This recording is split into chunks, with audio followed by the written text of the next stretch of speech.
बिस्मिल्लाहिर्रहमानिर्रहीम। अस्सलातु वस्सलामु अला खातिमिन नबिय्यीन। अस्सलाम वालेकुम नाज़रीन, मैं हूँ हाफिज़ मुख्तार अहमद। आप देख रहे हैं मेरे यूट्यूब चैनल मुख्तार अहमद हाफिज़। नाज़रीन, आज हम बात करेंगे आया सूफिया मस्जिद के बारे में। इस मस्जिद के बारे में बात करने से पहले मैं आपको माजी के कुछ दरीचों के पीछे ले जाना चाहता हूँ। शहर के बाहर शदीद लड़ाई हो रही है। सलीबी फ़ौज और सुल्तानी फ़ौज एक दूसरे के खिलाफ नबर्द आज़मा है। मैदान लाशों और जख्मियों के खून की वजह से सुर्ख हो चुका है। दोनों तरफ से फतह के लिए एड़ी चोटी का जोर लगाया जा रहा है। सुल्तानी फ़ौज की कोशिश है कि वो शहर फतह कर ले और सलीबी फ़ौज की कोशिश है कि वो सुल्तानी फ़ौज को ख़त्म कर दे या यहाँ से वापस धकेल दे। शहर के अंदर बड़े चर्च में मजहबी पेशवाओं और पादरियों के पास मर्दो ज़न और बच्चों का हुजूम है। ये सारे एक ख़ास सतून जिसे कुस्तुनतीनिया का सतून कहा जाता है उसके पास इकट्ठे हैं।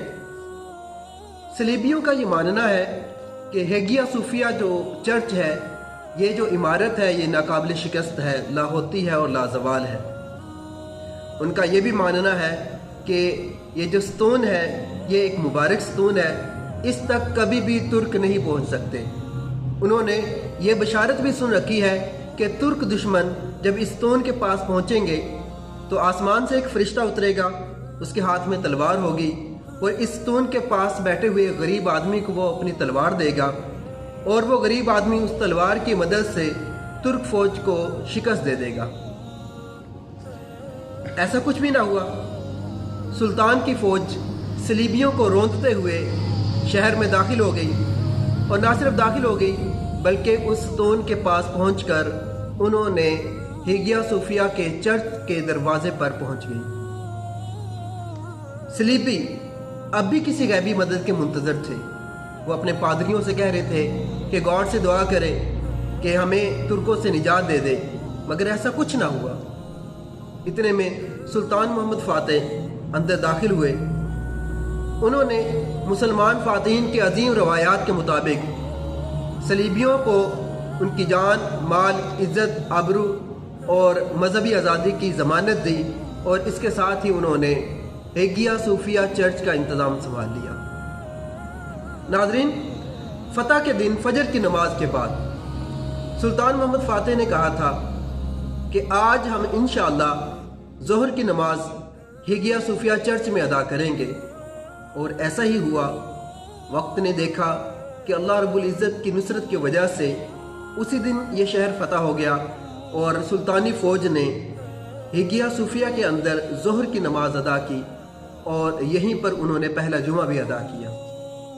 नाज़रीन, यहाँ पे एक बात काबिल ज़िक्र है कि कुस्तुनतीनिया सुल्तान मोहम्मद फातेह की सुलह की पेशकश के बावजूद भी सलीबियों की हट दर्मी की वजह से बज़ौर शमशीर फतह हुआ था।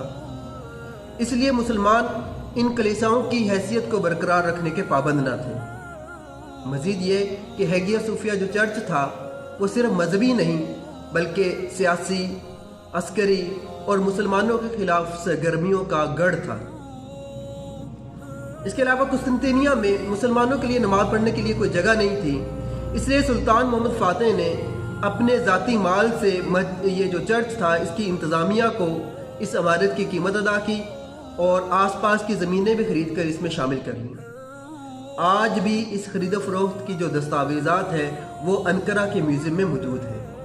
अब बात करते हैं नाज़रीन इस हेगिया सूफिया चर्च या आया सूफिया मस्जिद की तारीख के बारे में।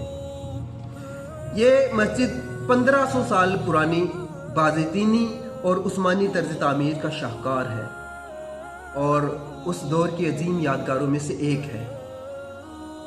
आया सूफिया तुर्की इस्तांबुल में सुल्तान अहमद एरिया के अंदर वाक़या है।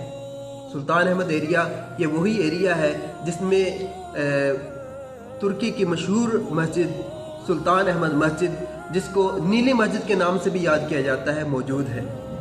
नीली मस्जिद अपने नीले रंग की वजह से सुल्तान अहमद मस्जिद और नीले रंग की वजह से नीली मस्जिद के नाम से मशहूर हो चुकी है। आया सूफिया हेगा सूफिया या हेगिया सूफिया یہ 537 عیسوی میں بطور چرچ تعمیر ہوئی تھی۔ تقریباً 1000 سال تک اس کی چرچ کی حیثیت برقرار رہی اور اپنے دور میں یہ دنیا کا دوسرا بڑا چرچ تھی۔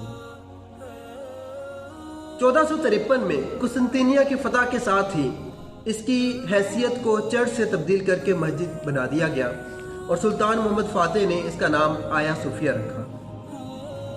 1930 میں سلطنت عثمانیہ کے خاتمے کے ساتھ ہی 500 سال تک یہ جو آیا صوفیہ مسجد تھی، یہ رہنے کے ساتھ ہی مصطفیٰ کمال اتا ترک نے اس کی مسجد کی حیثیت کو ختم کرتے ہوئے اس کو میوزیم کا درجہ دے دیا۔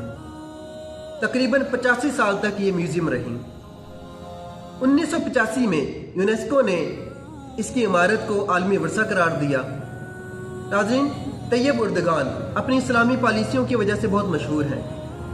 1994 میں طیب اردگان نے اپنی انتخابی مہم میں اس مسجد کی پرانی حیثیت کو بحال کرنے کا وعدہ کیا تھا عوام سے، اور عوام نے اس کو بہت پذیرائی دی تھی۔ 10 جولائی 2020 میں ترکی کی اعلیٰ عدالت کونسل آف اسٹیٹ نے اس کو سرکاری طور پر دوبارہ مسجد کی حیثیت سے بحال کر دیا۔ یوں 85 سال کے بعد آیا صوفیہ کی عمارت نے اللہ اکبر کی صدائیں سنی اور 24 جولائی 2020 میں مسجد میں نماز جمعہ کی ادائیگی کی گئی۔ طیب اردگان نے اپنی کابینہ کے ساتھ اور لاکھوں مسلمانوں نے اس نماز جمعہ کی ادائیگی کی۔ طیب اردگان نے اس میں تلاوت قرآن پاک بھی کی اور مسلمانوں کے دلوں کو گرمایا۔ ناظرین، آیا صوفیہ مسجد دنیا کی عظیم یادگاروں میں سے ایک ہے۔ اپنی طرز تعمیر اور خوبصورتی کی وجہ سے یہ دنیا میں اپنی مثال آپ ہے۔ دنیا بھر سے سیاح جب بھی ترکی کا رخ کرتے ہیں، ان کی پہلی ترجیح آیا صوفیہ کا وزٹ کرنا ہوتا ہے۔ اس کے اندر ترکوں کی عظیم خطاطی، ترک جو ہے وہ اپنی خطاطی کی وجہ سے بہت مشہور ہیں۔ اللہ، محمد، ابوبکر، عثمان، علی اور حضرت عمر رضی اللہ تعالیٰ عنہ کے نام بھی لکھے ہوئے ہیں۔ اس کے ساتھ ساتھ ترکوں نے اپنی عظیم خطاطی میں قرآن پاک کی آیتیں بھی وہاں پہ لکھی ہوئی ہیں۔ ناظرین، جتنی بھی مساجد ہیں وہ اللہ رب العزت کا گھر ہے، ہم سب پہ ان کا احترام واجب ہے۔ پاکستان میں بھی بہت ساری مساجد ایسی ہیں جو اپنی طرز تعمیر کی وجہ سے بڑا شاہکار ہے۔ میری آخر میں دعا ہے کہ اللہ رب العزت ہم سب کو مساجد کا احترام کرنے کی توفیق عطا فرمائے۔ انشاءاللہ اپنی نیکسٹ ویڈیو میں نیلی مسجد کے تعارف کے ساتھ دوبارہ حاضر ہوں گا۔ تب تک کے لیے اجازت دیں۔ اللہ حافظ۔